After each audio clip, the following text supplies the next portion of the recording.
वैशाख शुक्ल पक्ष की तीज को अक्षय तृतीया कहते हैं। यह दिन बड़ा पवित्र माना जाता है और इसे शास्त्रों में कहा गया है कि इस दिन दिए हुए दान, स्नान, जप, होम आदि का फल अनंत फल होता है।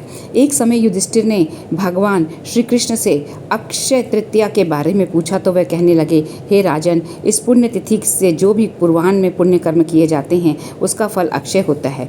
पूर्व काल में एक बड़ा निर्धन, सत्यवादी और श्रद्धालु वैश्य नाम का व्यक्ति था। उसका कुटुंब बड़ा था और आमदनी कम थी, इससे वह प्राय दुखी और व्याकुल रहता था। वैशाख शुक्ल तृतीया के महात्म्य को उसने सुना और इस विधि को दान पुण्य में बहुत भारी फल प्राप्त किया। उसने गंगा जी में स्नान किया, ऋषियों से अक्षय तृतीया का महत्व भी श्रवण किया और उसके बाद उसने दान सामग्री एकत्रित करके ब्राह्मणों को दान दी। नियमित रूप से यह व्रत करता रहता था। वृद्धावस्था में भी उसने धर्म कर्म नहीं छोड़ा और वह अगले जन्म में कुशावृत का राजा हुआ। त्रिदेव ब्राह्मणों के रूप में यज्ञ में आकर उन्हें दर्शन दिए।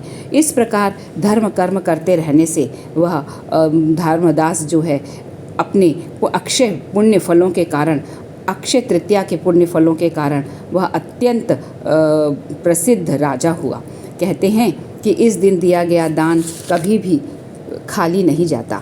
इस दिन पितरों को तृप्त करने का और पितरों को दान देने का बहुत महत्व है, क्योंकि यह पितरों की सुबह भी कहा जा सकता है इसे।